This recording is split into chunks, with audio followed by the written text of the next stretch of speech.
Hey everyone, hopefully you're all comfortable now after stretching and everything. And again, my name is Richard, and if you haven't seen me before, I was hosting or moderating one of the panels before this. But again, thanks to the Winston Hsiao team as well as the affiliated partners for putting on such a great event. Having said that, today this topic right now is the one that I think is the juiciest of all. Just kidding, but definitely juicy. So we're going to be talking about exchanges. So we're going to be talking about some of the dynamics, etc. What should we be thinking about, right? Because what is happening across exchanges?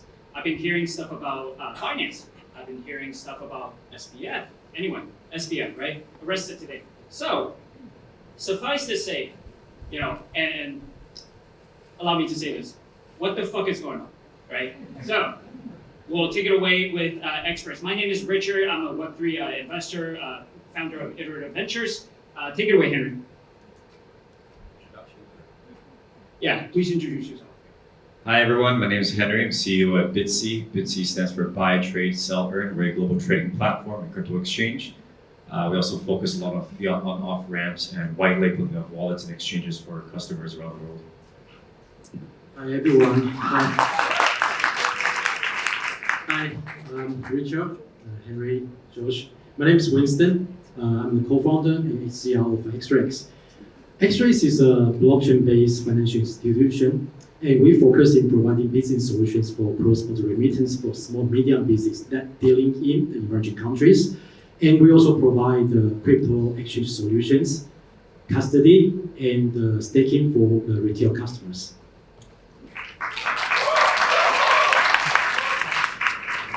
Hello, I'm Josh. I'm BingX director, Taiwan director. BingX is a crypto exchange. We are the world first provider the social trading.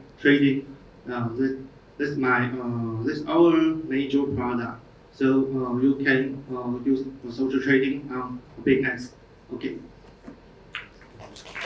Thank you all for joining us. So to start, as we've seen today in the news with the arrest and the legal enforcement involved, etc., obviously there are several players that's coming into this space. It's definitely attracted the attention, for example, of governments, etc., etc. Now, that might be good and might not be good for the industry, etc. And so I wanted to take it away from the experts on the panel, how you guys are thinking about the interplay here. How should we be thinking about even with what's going on, what's upcoming, and in the next year or two, etc.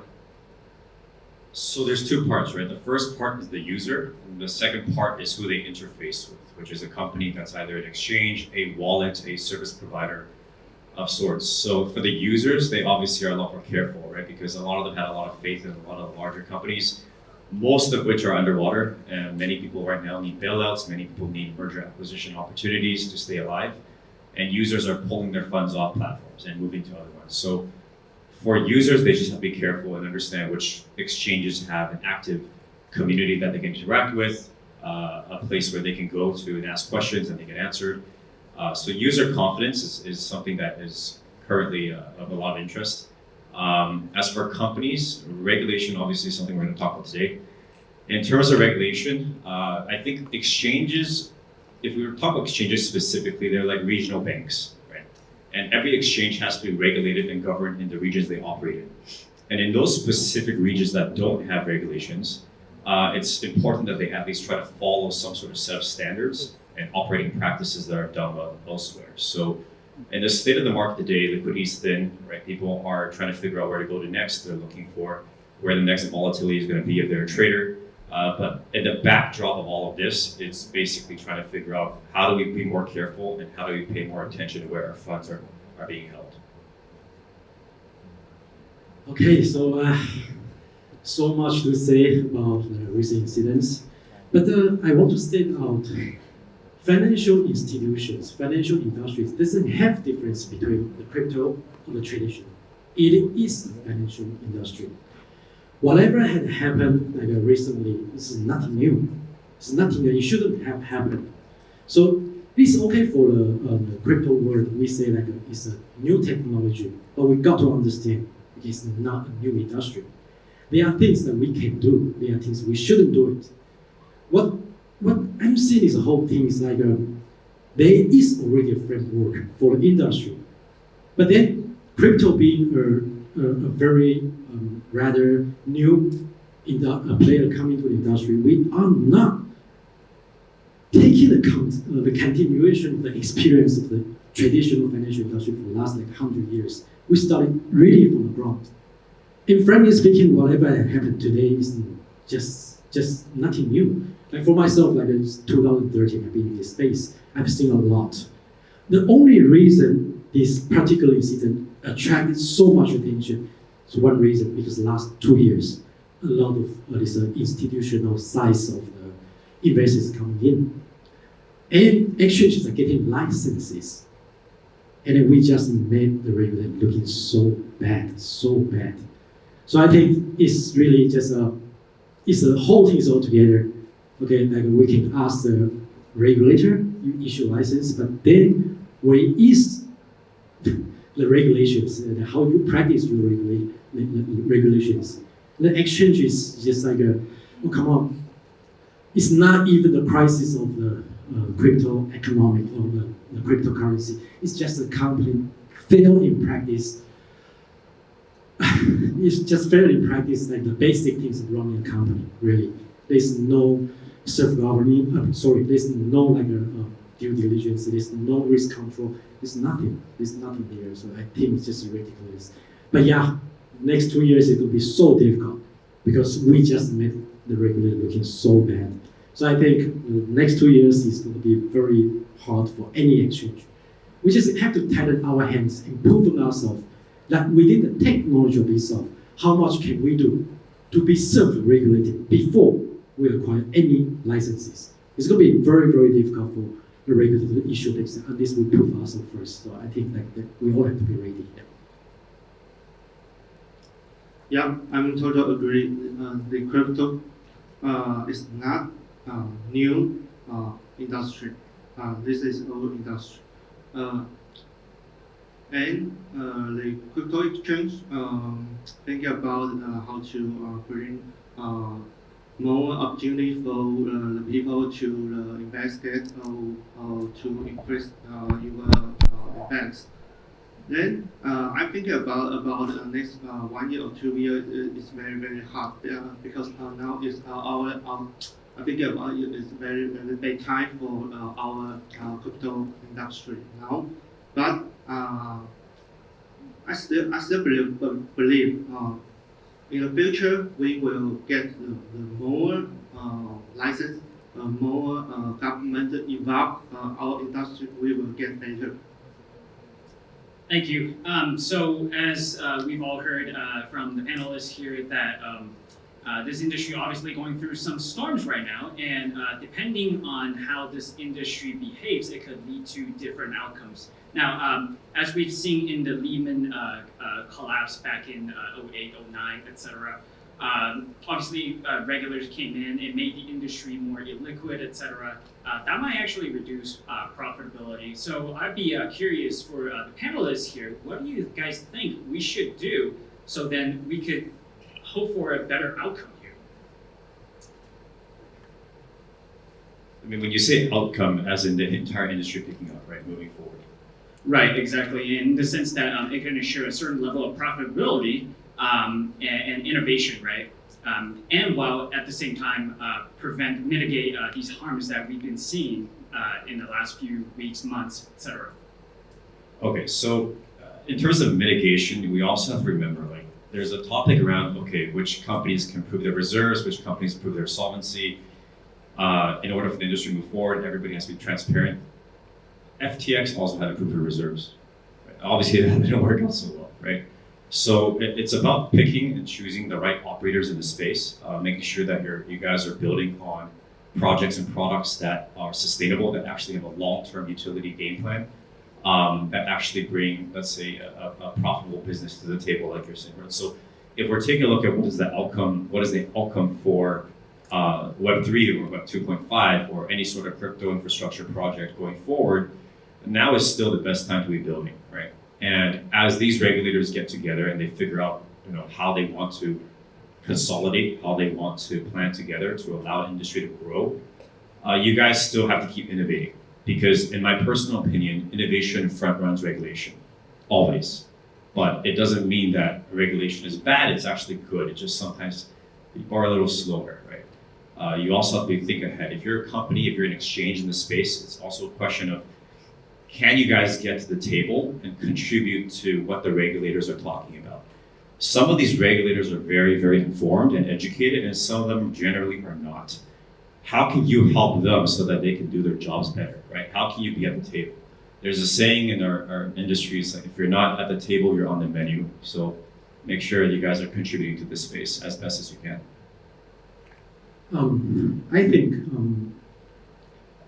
at least for the next 1 year is not a time to innovate. I think just from the basic thing that everybody's talking about, proof of resolve, proof of solvency. Well, you guys have to understand, everybody have to understand, this is accounting terms. When you want to use the word resolve or solvency, applying to different industries, we have different outcome and different liabilities, different responsibilities. Accountancy is like hundreds of years of experience. It's a framework.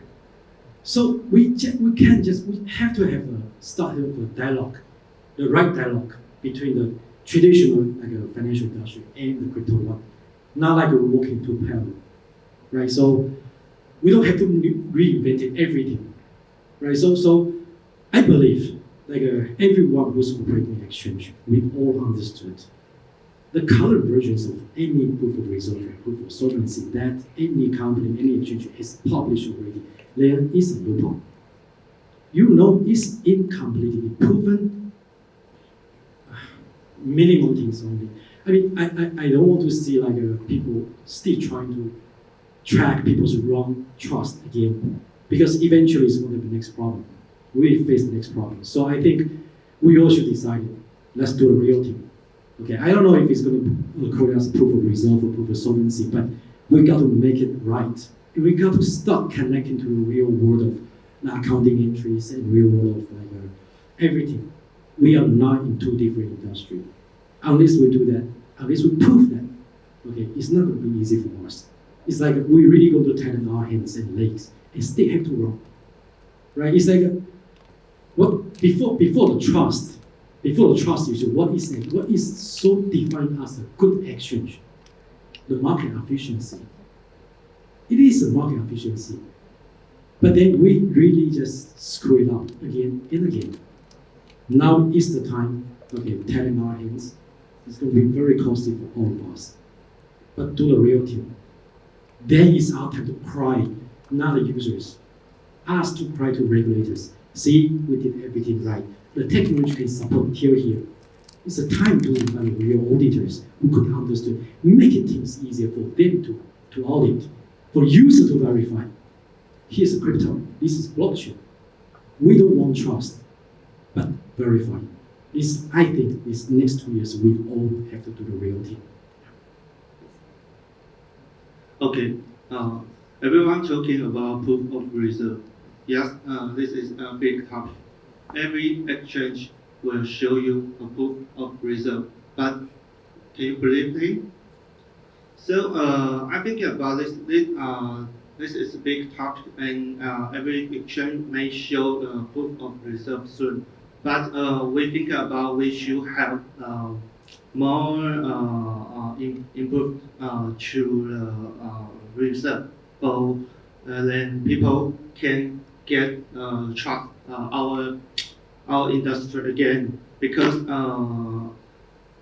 as they say, we can use the Maker tree to then every client can use Maker tree to verify your asset is in exchange. Then we go for the third party to addition for our reserve. Then I think about the exchange is have responsibility to protect our asset for everyone. So proof of reserve may be not the best solution, but we are going to improve that. That's what we do. Okay. Thank you. So I've been hearing several terms here: proof of reserve, bridging trust, having just general education, having more auditors comes into this space. And to me, the thing that pops up to the top of my mind is we need a standard. We need a standard where we can show to regulators and the public that, hey, we can guard this hen house, so you don't have to come down on me, right? Now, obviously, standardization is a very broad term. So I'd like to ask the panelists here, what do you guys think? What should be standard across all these methods that we're doing things? Proof of reserve, proof of solvency, etc. Right? What is that? I mean, I think that has yet to be defined. I think, first of all, there's a lot of smaller firms coming out to do audits. You take a look at the Binance audit and the Crypto.com audit that came out this last 2 days. There really was no standard, right? It's a South African auditor that then, when you take a look at the two audit reports side by side, they're vastly different in direction and what they were asked to do. So it starts by having us figure out which are the industry auditors that we probably want to use, and then just figuring out, like, are they auditing the right things, right? Does it prove anything, right? I think there's many levels as to how clear audits become. Even in traditional finance, right? You guys all heard of big global accounting firms, the Big Four, right? They have, 26, 30 different standards globally that they actually comply by. And so every region has a different one. You're not going to get one set. But you need to figure out in which region do you operate and what are the standards that apply to the users that are interfacing with the products and the services offered there. Yeah, so I think that's precisely the exact problem that's urgently need to be solved. Auditors and qualified auditors. Because these whole standards cannot be us. It has to go by professionals. So long as we are talking about a centralized exchange. It's nothing new. There's a stock exchange, there's a forex exchange, it's everything. Right? So the step went wrongly is because we got a license before we even have enough auditor. We can just ask auditor right now for maybe the exchange. What are you auditing? What are you auditing? What are those auditing reports? What if the auditor is not qualified to even verify a crypto company? He shouldn't just issue the report, right? So I think like again, I think it's the time for us to really separate ourselves, okay, from the traditional financial industry. Okay, we really need to invite the good auditors, the real professionals who come and help us to define the terms. Because if we're going to call it a reserve in a bank is a different meaning. If you talk about solvency, you talk about company, right? So what if, if you call it a solvency, you went on insolvent, but you went on insolvent not because of users' assets, but you just lending money from somewhere else and went insolvent. Right? Then now what happened to the users' asset? Is that your company's asset? When you went on liquidation events, who got priority? Is that your investor? Is that the taxation officer? Okay, or is really the user's asset, still user's asset? And so I think it's the whole thing. This whole thing is nothing new. It's just a little bit different. The asset itself is crypto.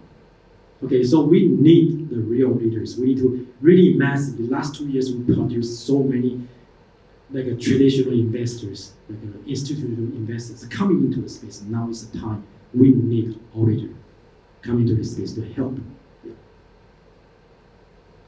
Okay, I think this is time to following traditional finance because we need a license, we need a qualification, we need a license to prove we have ability to do crypto finance industry because we are keep people the asset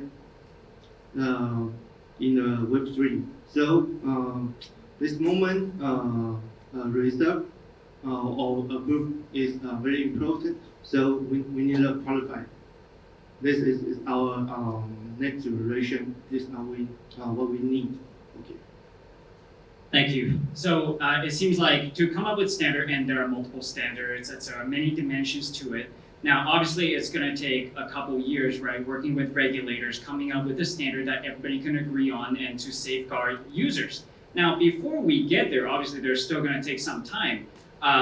What would you recommend for the audience here to look for when they are going to use a certain exchange versus others, right? What should they be looking for?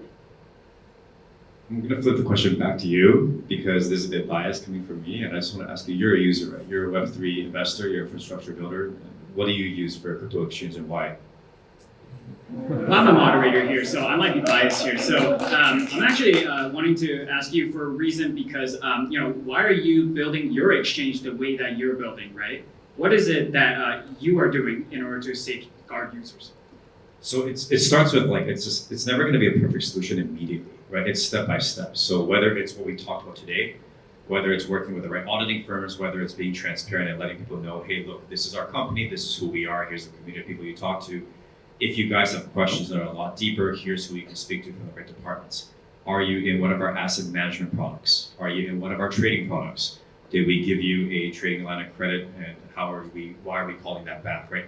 All these little things really impact, so it depends on the user type. But if you are an offshore exchange with not much of a community presence and really nobody to make a phone call to or a customer service desk to talk to, then you probably want to check again who you're trading with, right? But you want to trade with exchanges, or you want to put your assets on exchanges that have an open line to you, and that's the first one. Anything beyond that, it's hard to claim, right? I mean, look at some of the biggest exchanges that have fallen in the last month, right? Many of them had everything right. They had auditors, they had everything, they had licenses, right? But nobody regulated the regulators. So it's a difference between as well. Do you want to self-custody your funds and then move them to an exchange where you need to use them and move them off? For a lot of people, that's very mafia, right? They don't want to do it. But you just need to have a company that you feel like you can actually communicate with. You have a community that you can go to, and that's just the start. And just make sure that they're keeping up to date with the latest industry requirements. I think the first thing is we should all remember today, because I kind of knowing that after 3 to 4 months, everybody just forgot about everything. Think about it, before this incident, which is we had the lunar crashes, right? Who's talking about it today? And prior to that, we have a bigger issue, the black swan of the Bitcoin almost went up to 0. That was actually the bigger incident. Who's talking about it today? Nobody. So I kind of knowing and worry about through this so many years I've been seeing that people are not really learning from mistake. I mean, not learning enough. So I think that's one thing. The first thing, just be really careful and remember what happened today. Okay, but not to be too worried, because really, it's for better tomorrow. Whatever had happened today is bound to happen. Otherwise, how will this whole industry be completed? I mean, there's still so many things missing. Other than readers, where is the insurance company? Where's the real market making? That insurance can just market make yourself all the times, right? There's so many things that are still missing. It's because we are here already. The big investors, okay, the global investors, and the financial institutions throwing in. That is why we attract such a big attention for these incidents. That's the way to proceed. So I always have this theory. The nature of the law is to restrict people's behavior. But technology, the nature of technology is to change people's behavior. So any technology that starts in the beginning, the first thing is you got to prove in yourself it's a useful technology. And you got to attract enough users, okay, use this technology. Then there is a ways for this law enforcement to come into place, regulation come into place. Otherwise, it's just waste of their time.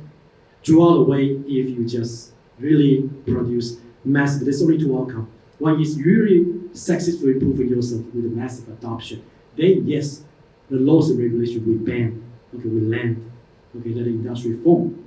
Else is that if you keep on producing massive victims, then law enforcement will just maybe restrict this entire technology or limiting your usage of the area. So I feel like it's just something about to happen. Like congratulations everyone, we just witnessed history. Okay, it's for better tomorrow. But just remember, at least for this one thing, do it, remember. So soon you will see a lot of exchange will now start like issuing publishing their own this proof of reserve, proof of solvency, use it, verify it, okay, and challenging it. Okay, it's that this technology do exist. Okay, it's coming. Okay, I think we just can don't worry about exchange, the basic about the proof of reserve. We should thinking about the crypto technology and blockchain technology, or just technology will keep on going. You just need to ensure you are keep following and join the Web3 industry. This is important thing. Yeah, so all hope is not lost. This event that's happening right now, the Black Swan event, as you guys mentioned, is what's ultimately going to make this industry flourish and attract more the broad masses, right, of folks by bringing standards, by bridging the trust, etc. Thank you all for coming to the panel today. Please give a round of applause to the speakers today. Please come to join us afterwards.